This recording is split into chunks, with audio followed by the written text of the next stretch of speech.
Welcome back, beer tubers. Ryan here, back with another episode of San Diego Beer Vlog. Thanks for joining me. Going to be looking at a beer I've been meaning to review for a while now, ever since I saw Peter and Rob's review of it. And this is 2 O's Goliat or Goliat. Not sure how you pronounce that. But this is a Danish brewery, but of course they're contract brewing out of De Proef in Belgium. Pours out pretty dark. It's a 10.1% beer. Not sure of the coffee they're using, but we'll see. It's actually in a green bottle, which is unfortunate, but probably won't be skunky since it's such a dark beer. It's definitely completely opaque black.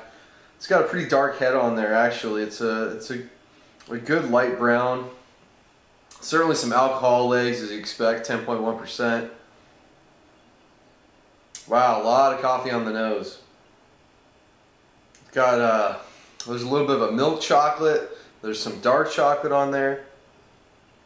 There's some roastiness, some caramel.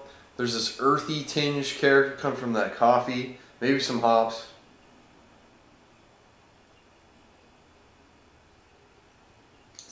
There's a toffee note too, a nuttiness, probably all coming from the coffee as well.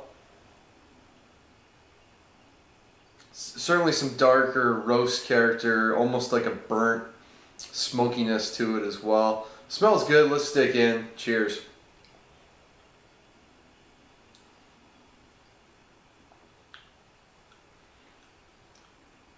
Oh, that's nice. No alcohol character. Not the thickest Imperial Stout, but wow, really smooth, drinkable. You would think this was more like a 6% stout. You do feel it a little bit with the alcohol, but no taste whatsoever. Certainly a lot of coffee coming forward, first impression of the beer. There's a big sugary sweetness up front, like brown sugar, molasses, caramel sweetness. That all hits you right up front, and then the beer kind of starts to balance out. That coffee really comes forward. You get some nuttiness, that earthiness.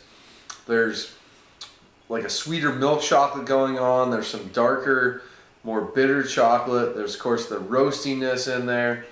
Well, that kind of really helps dry out the beer. I do get some lingering sweetness though, so I would say it's definitely balanced more to the sweeter side overall, but not overly sweet or cloying whatsoever.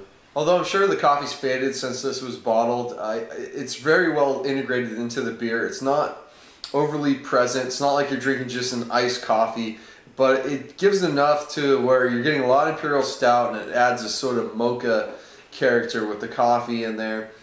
The finish though is very bitter, and it has that really kind of blackened, smoky, burnt character to it. But that works well with the sweetness because it is fairly sweet up front. So it's a really nice coffee Imperial Stout, really well done from Tool. They really hide the alcohol very well in this beer, so it's a very impressive coffee Imperial Stout from Tool. So check out Goliat or Goliat. It's recommended. I forget how much I paid for it. I'm sure it wasn't cheap, but it's worth trying once, especially if you're a big fan of coffee beers, especially coffee Imperial Stouts. Recommended for those of you like Ballast Point's Victory at Sea, a beer like that. I think you'll like this one as well. I would love to see a barrel-aged version of this. That'd be great, or even add vanilla in for the future variation. That'd be very cool as well. But check it out. It's going to wrap it up. Until next time, please comment, subscribe. Cheers.